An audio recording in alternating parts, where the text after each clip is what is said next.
हरे राम राम राम हरे हरे हरे कृष्ण कृष्ण कृष्ण हरे हरे पुंडलीकवरदा हरि विठ्ठल श्री ज्ञानदेव तुकाराम सद्गुरु श्री ज्ञानेश्वर महाराज की जय। जगद्गुरु तुकाराम महाराज की जय। पंढरीनाथ भगवान की जय। अध्याय 4 अवलोकन आपण करत आहोत, त्यावर चिंतन करत आहोत माऊलींचं बोट धरून। माऊलींनी आणि भगवंतांनी आत्तापर्यंत म्हणजे अध्याय क्रमांक 4च्या श्लोक क्रमांक 23 आणि त्यावर माऊलींच्या ज्या काही ओव्या आहेत तो ओवीचा क्रमांक इथे 118ला हा विषय इथे पूर्ण झाला। म्हणजे कर्मयोग व त्याद्वारे जीवन मुक्तावस्थेत प्राप्त झालेल्या पुरुषांची लक्षणे आत्तापर्यंत सांगितलेली आहेत।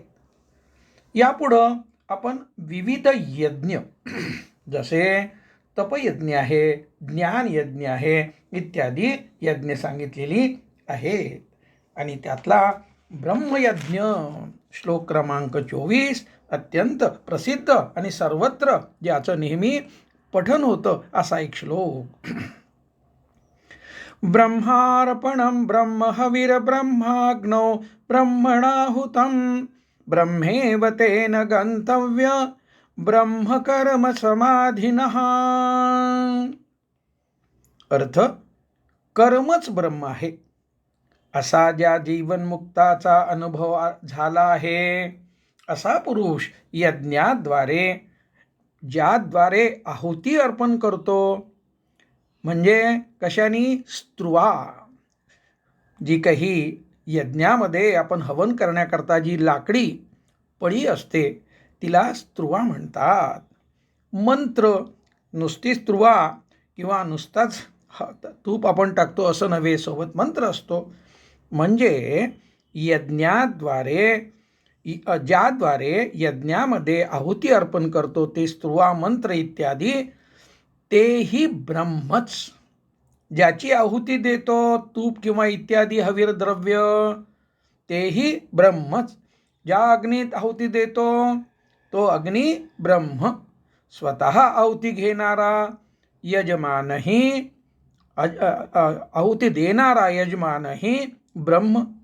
आहुती देणे ही क्रियासुद्धा ब्रह्म व आहुती ज्याप्रत जाणार आहे तीही ब्रह्म आहे। अशी स्थिती ब्रह्मकर्मात जेव्हा चित्ताच्या स्थिरतेद्वारे म्हणजे समाधीद्वारे असते तेव्हा तो साधक यजमान हा जीवनमुक्त असतो। यावर माऊलींच्या ज्या काही रचना आहेत त्या आपण आता पाहूया। हे हवन मी होता का यज्ञी हा भोगता ऐसिया बुद्धीसी नाही भिन्नता मनोनिया। अर्थ, हे एक हवन कर्म, मी हवन करता किंवा या यज्ञात हा अमुक देव भोगता आहे अशा प्रकारचा भेद नेहमीच्या यज्ञात म्हणजे साधकावस्थेतील यज्ञ करता अनुभवत असतो। हा भेद जीवनमुक्ताद्वारे सुरू असलेल्या कर्माचरण रूप म्हणजे स्वधर्माचरण रूप यज्ञामध्ये जीवनमुक्ताच्या बुद्धीत राहिलेला नसतो। ह्यापूर्वी पाहिलेला अध्याय क्रमांक 3 आणि ओवी क्रमांक 159 मध्ये हा विषय माऊलींनी आपल्याला समजावून सांगितलेला आहे। कर्म पराधीनपणे निपजतसे प्रकृती गुणे येरी धरी मोकली अंतःकरणे वाहिजे वाया। माऊली म्हणतात, एकीतून दुसरी गोष्ट घडत जाणे, परिवर्तन होत जाणे, कर्म सुरू राहणे हा प्रकृतीचा गुण म्हणजे स्वभाव आहे। हा स्वभाव प्रकृतीचे कार्य असलेल्या शरीर, मन, बुद्धीचाही आहे। हाच स्वभाव शरीर मन बुद्धीशी एकरूप असलेल्या मीचाही आहे. अशा प्रकारे कर्माबाबतची मीची पराधीनता निपजलेली आहे. अशा प्रकारे मी हे कर्म करतो ही धारणा मुळात मोकळे म्हणजे रिकामे असलेले अंतःकरण व्यर्थ वाहत असते आणि वस्तुता रिकामे असलेले अंतःकरण म्हणजे संकल्प विकल्प रहित म्हणजेच नाम रूप विचार रहित म्हणजेच वृत्ती रहित असलेले चित्त म्हणजे चिदाकाश मी करता भोगता आहे ही धारणा उगीच धरून असते, वागवीत असते. आणि अशा प्रकारे ज्यांनी अशा प्रकारचा हा जो मी केले किंवा ही जी धारणा आहे आपल्या अंतःकरणामध्ये, तर ही जिथे संपते तेव्हा त्याची बुद्धी आत्मरूप झालेली असते. होती देहबुद्धी एकसरी ते आनंद भांडारा केली ओवळवी. माऊली अध्याय क्रमांक 10 मध्ये 21व्या ओवीमध्ये हा मुद्दा सांगतात. जी बुद्धी सातत्याने देह तादात्म्यावर होती, मी देहाच्या आकाराने आहे अशी जी बुद्धीची नित्यता होती, ती बुद्धी श्री गुरूंनी आनंदाचे कोठार ठेवण्याची खोली केली. जीवनमुक्तावस्थेत मन संपलेले असते व बुद्धी आत्मरूप झालेली असते असे लक्षात ठेवावे. यापूर्वी यावर आपण चिंतन केलेलं होतं, त्याची फक्त थोडीशी उजळणी आपण करूया. बुद्धी आत्मरूप होते हा सिद्धांत एकनाथ महाराजांनी एकनाथी भागवत अध्याय 19 मध्ये उद्धवास केलेल्या भगवान श्रीकृष्णाच्या उपदेशाद्वारे स्पष्ट केलेला आहे. मन चांचल्यरहित होत असतानाची बुद्धीची भूमिका स्पष्ट केली आहे. मन चांचल्यरहित होते त्या अवस्थेत साधकाच्या बुद्धीचे काय होते ते एकनाथ महाराजांनी पुढील प्रमाणे सुस्पष्ट केले आहे. बुद्धी जे का विवेकवंती असार सांडोनी सार धरिती, तिने मनाच्या सकळ वृत्ती विवेक स्थिती आवरोनी. त्या वृत्ती समवेत आपण बुद्धी परमार्थी मिळे जान, जे विसागरासी लवन दे आलिंगन भावार्थे. समुद्री मिळता लवन समुद्रची होय आपण, तेवी आत्मनिश्चये बुद्धिपूर्ण चैतन्य घन स्वये होय. अर्थात बुद्धी आत्म अनात्म नित्य अनित्य विवेक धारण करते. जे जे उपाधी ते ते सर्व अनात्म आणि ब्रह्मरूप असलेला आत्मा हा स्त्रिकालाबाधित नित्य आहे असा विवेक धारण करते. नित्य अनित्य अनात्म असलेले म्हणजे असार असलेले सोडून देऊन बुद्धी सार धरून ठेवते. बुद्धीची ही विवेक स्थिती मनाच्या सर्व वृत्ती आवरून धरते आणि अहम ब्रह्मास्मी या महावाक्याच्या भावार्थाला आलिंगन देते. सागरात असलेल्या मिठाप्रमाणे एकरूप होते. अशा रीतीने आत्मनिश्चय धारण करणारी बुद्धी स्वतः चैतन्य घन आत्मा होते. अशा रीतीने स्वसंवेद्य म्हणजे चैतन्य घन असलेला आत्मा अनुभवास आणून देण्यात बुद्धी स्वतःची भूमिका पार पाडते आणि साधक स्थितप्रज्ञ स्थिर बुद्धी होतो. शिवसूत्राचे पहिलेच सूत्र आहे चैतन्यम आत्मा. आणि अशा प्रकारे जेव्हा सर्व आपल्या जीवनातलं प्रत्येक ब्रह्मार्पण होतं, हा भाव त्या जीवनमुक्ताच्या मनामध्ये ठाण मांडून बसलेल्याला त्याची त्यावर निष्ठा असते. यापुढे माऊली आपल्याला दुसऱ्या ओवीत काय सांगतात ते आपण बघूया. जे इष्टयज्ञ यजावे ते हवीर मंत्रादी आघवे, तो देखतसे अविनाश भावे आत्मबुद्धी. आत्म्याच्या ठिकाणी स्थिर बुद्धी असलेला पुरुष जो आत्ता आपण बघितला म्हणजे आत्मानुभूवी पुरुष, जे जे इष्ट यज्ञ करतो त्यातील होमद्रव्ये, मंत्र इत्यादी सर्व अविनाशरूप ब्रह्मच आहेत अशा बुद्धीने पाहतो.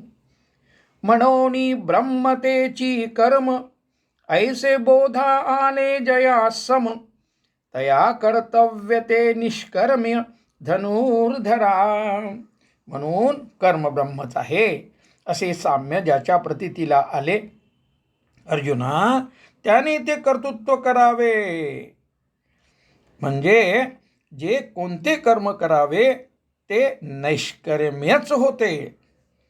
भगवंतानी श्लोक 22 मध्ये, यापूर्वीच्या आपण 24वा श्लोक सध्या बघतोय, सम या पदाने कर्माच्या सिद्धी आणि असिद्धीविषयी जे सांगितले, म्हणजे समत्वम योग उच्यते, ते सर्वच कर्मास व कर्मसामुग्रीस लागू होत असल्याचे प्रस्तुत वित माऊलींनी स्पष्ट केले आहे.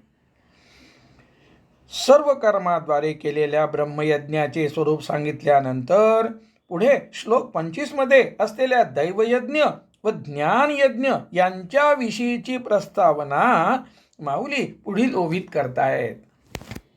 आता अविवेकू कुमारत्वा मुकले, जया विरक्तीचे पाणी ग्रहण जाहले, मग उपासन जिही आणिले योगाग्नीचे. माऊली म्हणतात, आता ज्याचे अविवेकरूपी बालपण संपून विवेकरूपी तारुण्य प्राप्त झालेले आहे, ज्याचे विरक्तीरूपी वधूशी लग्न झालेले आहे आणि मग त्याने योगरूप अग्नीची उपासना सुरू केली आहे, ब्रह्मरूपाने असणाऱ्या आत्म्याशी ज्ञान कर्म ध्यान भक्ती या मार्गाने ऐक्य प्राप्त करून देतो तो योग. अशा योगाग्नीची उपासना आरंभिली आहे. त्या यज्ञाच्या प्रकारापैकी कर्मयोग संबंधाने असलेला ब्रह्मयज्ञ वरील श्लोकात व त्यावरील उव्यामधून सांगितला आहे. आता उर्वरित यज्ञाचे प्रकार आपण आता त्या माऊली सांगतायत, भगवंत सांगतायत ते आपण ग्रहण करूया. पुढचा श्लोक 25वा. दैवमेवापरे यज्ञं योगिनः पर्युपासते, ब्रह्माग्नावपरे यज्ञं यज्ञेनैवोपजुह्वति. अर्थ, दुसरे काही योगी ज्या यज्ञात कधी नारायण, कधी गणेश, कधी इंद्र अशा देवतांचे पूजन असते, उदाहरणार्थ गणेश याग, नारायण याग, दत्त याग, अशा दैवयज्ञाचे उत्तम प्रकारे अनुष्ठान करतात. दुसरे काही योगी ब्रह्मरूप अग्नीत म्हणजे विचाररूप यज्ञाद्वारेच जीवात्मरूपी यज्ञाचे हवन करतात. श्लोकातील जुह्वती या पदाचा अर्थ हवन करणे हा आहे व हे पद पुढील 5 श्लोकात आहे. या पदाचा उच्चार जुह्वती नाही असे लक्षात घ्यावे. जुह्वती जुह्वती सिद्धांत सांगितलाय माऊलीने पुढच्या यज्ञामध्ये, पुढच्या भूमीमध्ये, आणि विषय आहे ज्ञान यज्ञ. जे यजनशील अहरणिशी जिही अविद्या हविली मनेसी, गुरुवाक्य हुताशी हवन केले. माऊली ज्ञान यज्ञ स्पष्ट करून सांगतात. रात्रंदिवस ज्ञान यज्ञ करण्याचा स्वभाव असलेले जे ज्ञानी आहेत आणि ज्यांनी गुरुवाक्य रूपी अग्नीमध्ये मनासह अविद्येला हविरद्रव्य केले, त्यांनी गुरूंनी सांगितलेल्या अहम ब्रह्मास्मी इत्यादी महावाक्य रूपी अग्नीमध्ये मनासह अविद्येची आहुती दिली आहे. मनाची आहुती देऊन अर्थात मन वृत्तीरहित विचाररहित झालेल्या अवस्थेमध्ये महावाक्यातील ज्ञानाची अपरोक्षानुभूती प्राप्त केली आणि अशा रीतीने अविद्या संपविली. आता ज्ञानयज्ञ सांगून झाला. आता दैवयज्ञ सांगतात माऊली. तिही योगाग्निकी यजिजे तो दैवयज्ञू म्हणजे, जेने आत्मसुख कामिजे पंडू कुमरा. हे अर्जुना, काही साधक यज्ञ करणे ही आत्मसुख प्राप्तीची साधना आहे या उद्देशाने यज्ञाचा अंगीकार करतात. अशा यज्ञास दैवयज्ञ म्हणतात. अशा यज्ञास स्वतःच्या इष्टदेवतेचे नाव असते, जसे नारायण याग, गणेश याग, दत्त याग आपण आता विचार केलेलाच आहे. आता दैवयज्ञ म्हणजे इष्टदेवते प्रित्यर्थ केलेला यज्ञ हा विचार आपण समजून घेऊया. यज्ञाचे यजन करणे या साधनेचा जीवनमुक्तावस्था प्राप्तीसाठी म्हणजे आत्मसुखाच्या प्राप्तीसाठी अंगीकार केलेला असल्यामुळे स्वतःच्या इष्टदेवतेच्या नावाने असलेला आणि म्हणून दैवयज्ञ असे सुद्धा म्हटल्या जात असलेला यज्ञ वारंवार करावयाचा असतो.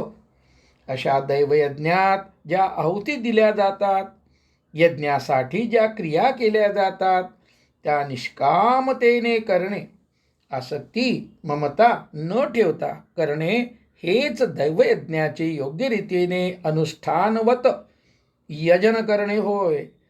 जर यज्ञ हा आत्मसुखाच्या किंवा अन्य सुखाच्या फलाशेने केला तर ते पुण्यकर्म ठरते आणि स्वर्ग किंवा पृथ्वीतलावर भोगप्राप्त्यर्थ जन्मास कारण होते, अर्थात जीवनमुक्तावस्था प्राप्तीमध्ये अंतराय निर्माण करते, जन्ममृत्यूचक्र सुरू ठेवते. सर्व हवित द्रव्य हे स्वतःच्या इष्टदेवतेचे असून ते त्या देवतेस अर्पण करीत आहे अशी निष्कामता जोपासणे आवश्यक असते. असा यज्ञ चित्तशुद्धीस कारण होतो व जीवनमुक्तावस्था प्रदायक ठरतो, आत्मसुख प्राप्त करून देतो. असा साधक यज्ञाच्या यजन कालावधीत इंद्रिय निग्रहाद्वारे विषयोपभोग दूर ठेवतो. ध्यानाभ्यासाद्वारे यज्ञासाठी आवश्यक असलेला शम हा गुण जोपासतो. असा साधक विरक्ती वैराग्य धारण करण्यासाठी पुढील प्रमाणे साधना करतो. माऊली पुढच्या 2 ओवीमध्ये या साधना आपल्याला सांगत आहेत. दैवास्तव देहाचे पाळन ऐसा निश्चय परिपूर्ण, जो चिंतिना देह भरण तो महायोगी जान दैवयोगे.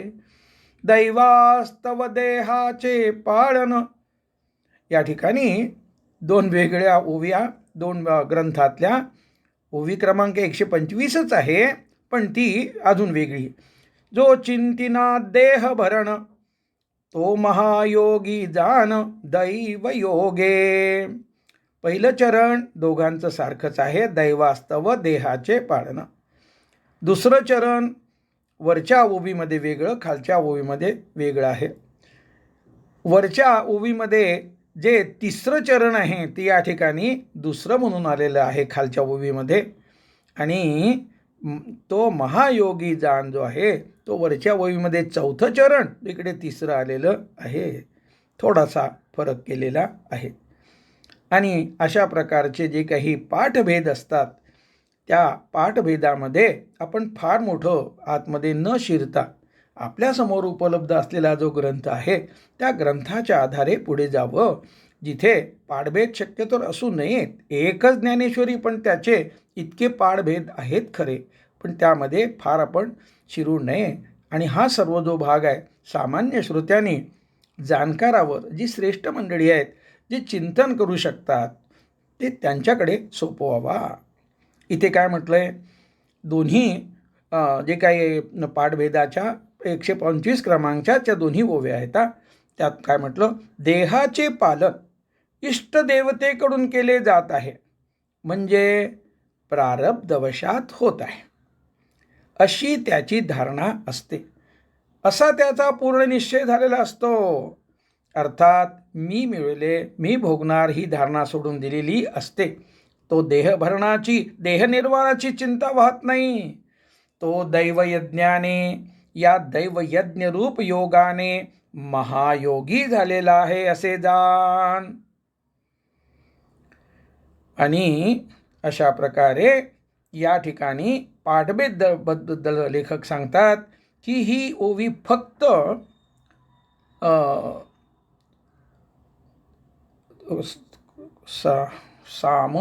साम यांच्या ज्ञानेश्वरीत नाही. त्यामुळे त्यांच्या ज्ञानेश्वरीमध्ये या पुढील ओव्याचे क्रमांक 1ने कमी आहेत. एका ओवीचा हा फरक पडला.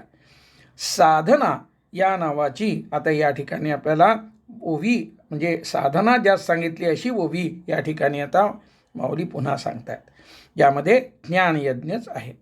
आता अवधारी सांगेन आणिक जे ब्रह्माग्नी साग्निक तया ते यज्ञची यज्ञ देख उपासी दे. आता ज्ञानयज्ञाचे आणखी एक लक्षण तुला सांगतो, अवधानपूर्वक ग्रहण कर.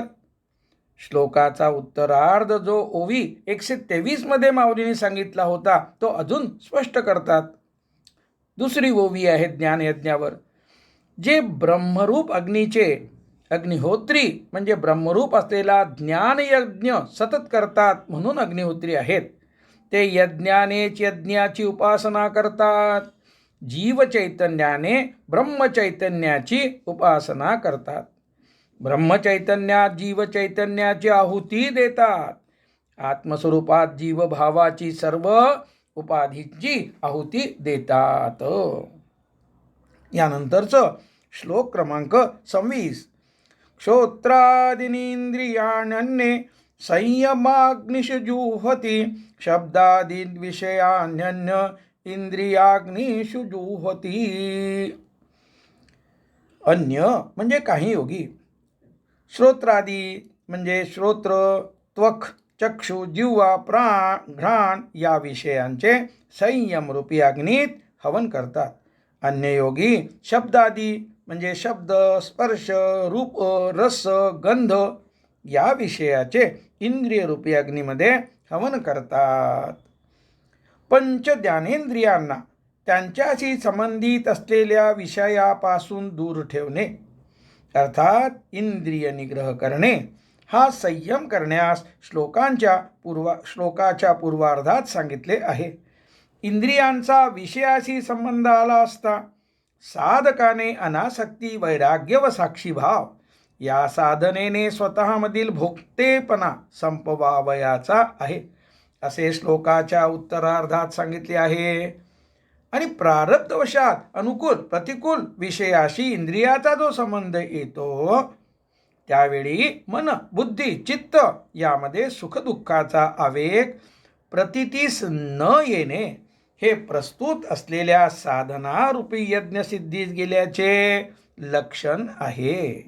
आणि यापूर्वी आपण पाहिलेला अध्याय क्रमांक 2 आणि श्लोक क्रमांक 64 मध्ये हा मुद्दा माऊलींनी स्पष्ट केला होता.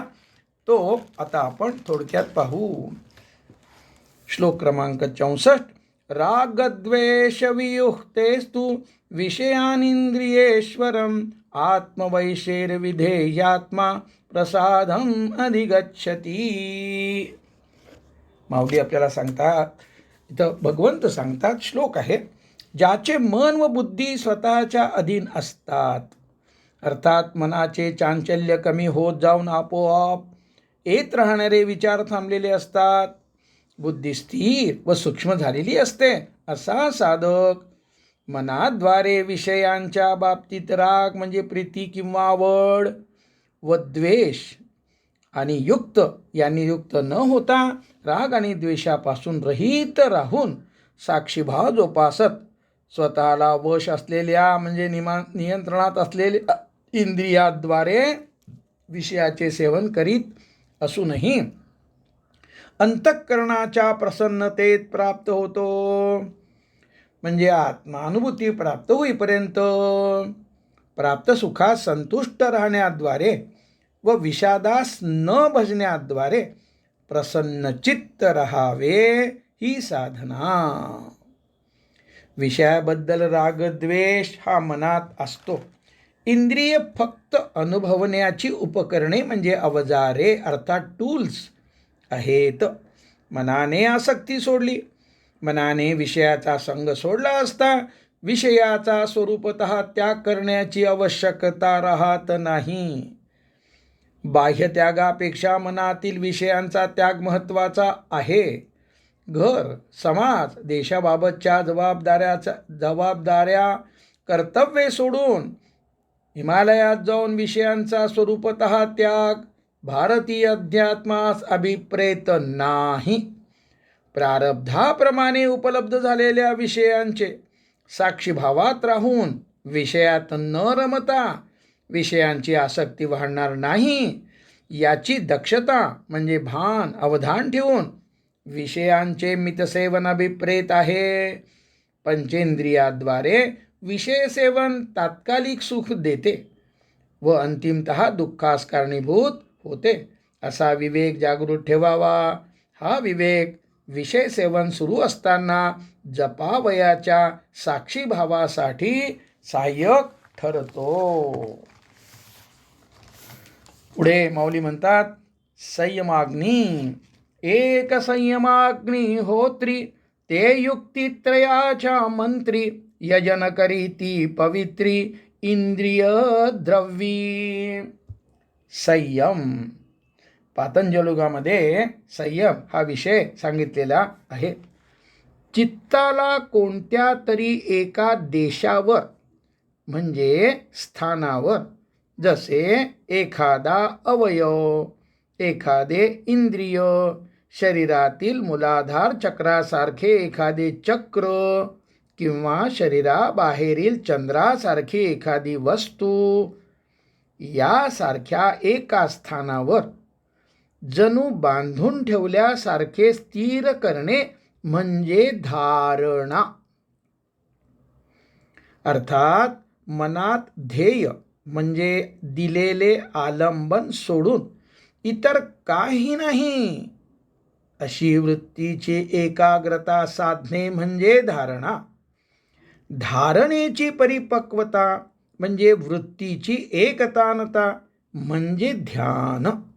आणि वृत्तीमध्ये ध्येयाशिवाय दुसरे काही नाही अशा अवस्थेतील स्थिरता म्हणजे समाधी असे पातंजल योग सूत्रामध्ये म्हणजे विभूतिपाद सूत्र क्रमांक 1 ते 3 मध्ये सांगितले आहे. तदनंतर सूत्र क्रमांक 4 पुढील प्रमाणे आहे. त्रयमेकत्र संयमः. अर्थ, धारणा, ध्यान आणि समाधी हे 3 एकत्र प्रवृत्त झाले म्हणजे तो संयम होय. आपण संयम या विषयावर चर्चा करतो आहोत. धारणा, ध्यान, समाधी या तिघांना माऊलींनी प्रस्तुत ओवीत संयम सिद्धीस नेणारे 3 मंत्र असे म्हटले आहे. अशा संयमाद्वारे इंद्रियांना त्यांच्या विषयापासून दूर ठेवावयाचे आहे. अग्नी विझल्या जाऊ नये म्हणून अग्नीची सेवा जे सातत्याने व निष्ठेने करतात ते अग्निहोत्री. या अर्थाने संयमरूपी अग्नीची सेवा सतत व निष्ठेने करणाऱ्या साधकांना माऊलींनी संयमाग्निहोत्री असे म्हटले आहे. माऊली म्हणतात, संयमाग्निहोत्री हे धारणा, ध्यान, समाधी या 3 युक्तिरूप मंत्राने पवित्र केलेल्या इंद्रियरूपी हवीर द्रव्याचे संयमरूप अग्नीमध्ये हवन करतात. उदाहरण विचार करू आपण. जर एखादा साधक अर्थात एखादा योगी चंद्रावर धारणा, ध्यान, समाधी रूपेने संयम करीत असेल तर संयम करण्याच्या कालावधीत त्याची इंद्रिये निग्रहित झालेली असतात व त्यांच्या संयमामुळे त्याला तारा व्यूहज्ञान ही सिद्धी प्राप्त होईल. अध्याय 2 आणि ओवी 360 मध्ये हा विचार आणखी स्पष्ट केलेला आहे. परिच्छेद 6 काय म्हणतात माऊली? अध्याय क्रमांक पातंजल योगावरचं थोडं हे चिंतन आहे. पातंजल योगाप्रमाणे समाधी अभ्यास करताना मनास सुरुवातीला स्थूल आलंबन म्हणजे ध्येय दिले जाते. मनात ध्येय सोडून इतर काही नाही अशी वृत्तीची एकाग्रता साधली जाते, म्हणजे धारणा. आपण पाहिलं थोड्या वेळापूर्वी, जिची एकतानता म्हणजे ध्यान व ध्येयाशिवाय वृत्तीमध्ये दुसरे काही नाही, अशा अवस्थेतील स्थिरता म्हणजे सबीज समाधी. या पद्धतीने प्रगती करीत असताना मनास उत्तरोत्तर सूक्ष्म आलंबन दिले जाते. या पद्धतीने समाधी अभ्यास परिपक्वावस्थेत गेल्यानंतर सूक्ष्म आलंबनाची सुद्धा आवश्यकता राहत नाही आणि असंप्रज्ञात समाधी सिद्ध होते व आत्मानुभूती प्राप्त होते. सारांश: मनास आलंबन उपलब्ध करून देणे व मन एकाग्र करून ध्येयाकार वृत्तीची स्थिरता साधने हा पातंजल योगातील समाधी अभ्यास साधनेचा मुख्य पैलू आहे. सिद्धी प्राप्त करून घेण्यासाठी हीच पद्धत अवलंबविण्यात येते. विभूतिपात प्रकरणात सिद्धी व त्यासाठीचे आलंबन अशी सूत्ररूपाने यादीच दिलेली आहे.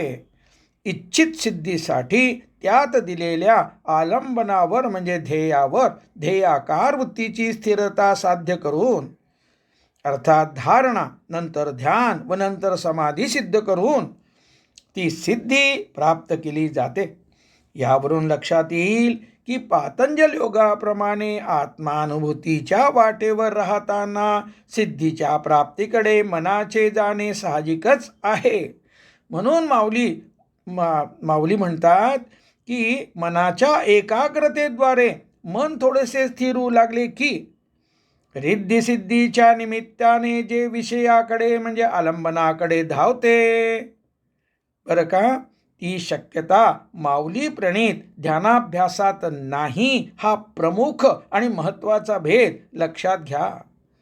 कारण या पद्धतीत मन कोणत्याच आलंबनावर ध्येयावर एकाग्र करावे याचे नाही.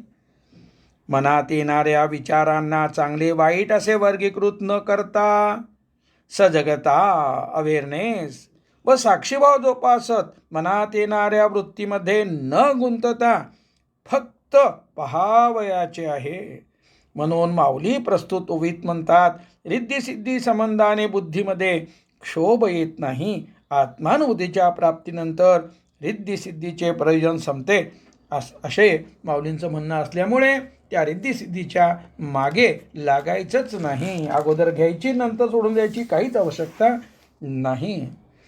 यानंतर आपल्याला आपण जो विचार चालू होता आपला, तर त्याचा सारांश जो आहे तो अशा प्रकारे माऊलींचा ध्यानाभ्यास नक्की सोपा आहे. पातंजल योगातील समाधी अभ्यास हा आत्मानुभूतीच्या प्राप्तीसाठी कष्टप्रद आहे. त्याविरुद्ध माऊलींनी ध्यानाभ्यास सुखोपाय सुगम्य केलेला आहे. माऊलींच्या पुढच्या ओव्या अशा आहेत. एका वैराग्य रवी विवळे तव संयती विहार केले, तेथ अपावृत्त जाहले इंद्रिया नळ. 128. तिही विरक्तीची ज्वाळा घेतली, तव विकारांची इंधने पळीपली, तेथ आशा धुमे सांडिली पाचही कुंडे. माऊलींच्या दोन्ही ओव्याचा एकत्रित अर्थ. दुसरे काही योगी अविवेकाचे आच्छादन दूर करून प्राप्त केलेल्या ज्ञानाच्या, विवेकाच्या, साक्षीभावाच्या, सजगतेच्या साह्याने वैराग्यरूपी सूर्य प्रगट करतात आणि त्या ज्ञानप्रकाशात संयमरूपी कुंडाची रचना करतात. सामान्यतः इंद्रियाग्नीस विषयांचे हवन पाहिजे असते, पण आता त्या योग्याने संयमरूपी यज्ञकुंडातील इंद्रियाग्नीमध्ये विरक्तीची म्हणजे वैराग्याची ज्वाला भडकावलेली असते. त्या ज्वालेमध्ये काम, क्रोध, लोभ, मोह, मद, मत्सर या विकारांची लाकडे पूर्णपणे जळून जातात आणि विषय प्राप्त होतील या आशेचा इंद्रियाग्नीमध्ये असलेला धूर सुद्धा ते योगी विरक्तीची ज्वाला प्रज्वलित ठेवून पाचही ज्ञानेंद्रियामधून संपवून टाकतात. मग वाक्यविधीची या निरवडी विषय आहुती उदंडी हवन केले कुंडी इंद्रियाग्नीच्या. विषय प्राप्ती संबंधाने इंद्रियामध्ये असलेला आशेचा धूर संयमरूपी कुंडातील विरक्तीच्या ज्वालेद्वारे संपविण्यासाठी उपनिषदातील महावाक्याचा तेथे सांगितलेल्या पद्धतीने वापर करीत राहून इंद्रियाग्नीमध्ये पुष्कळ विषयाच्या पुष्कळ वेळेस आहुती देऊन हवन केलेले असते. अर्थात विषयांचा इंद्रियाशी संबंध ज्यावेळेस येतो त्यावेळी अनासक्ती, साक्षीभाव व वैराग्य जोपासणे या साधनेद्वारे विषयांची निर्लिप्तता अनुभवायची आहे. अशा ज्ञानयोगांचे व त्यांच्या ज्ञानसाधनांचे वर्णन माऊली पुढील ओव्यामधून अरणी व मंथा या यज्ञ सामुग्रीच्या रूपकाद्वारे करतात आणि तो भाग आपण पुढच्या सत्रामध्ये बघणार आहोत. पुंडलिक वरदा हरी विठ्ठल श्री ज्ञानदेव तुकाराम सद्गुरु श्री ज्ञानेश्वर महाराज की जय. पंढरनाथ भगवान की जय. विठ्ठल विठ्ठल विठ्ठल विठ्ठल विठ्ठल विठ्ठल. पुंडलिक वरदा हरी विठ्ठल श्री ज्ञानदेव तुकाराम सद्गुरु श्री ज्ञानेश्वर महाराज की जय. जगद्गुरु तुकाराम महाराज की जय. पंढरनाथ भगवान की जय. आता श्रोता आणि वक्ता या दोघांनाही आपापल्या ठिकाणी ध्यान करावयाचं आहे. कारण माऊलींनी आत्ता आपण जो विषय बघितला पातंजल योग आणि माऊली या दोघांच्या जी काही समाधी प्राप्त करायची अवस्था, समाधी घटित होण्याची जी प्रक्रिया पातंजल योगामध्ये सांगितली त्यापेक्षा माऊलीची अत्यंत सुगम्य आहे, सोपी आहे, साधणारी आहे. आणि म्हणून माऊलीवर निष्ठा ठेवून सिद्ध मंत्राचा उच्चार करून आता आपण ध्यानात जाणार आहोत. 20 मिनिटाचं ध्यान आपण करणार आहोत. माझी माऊली.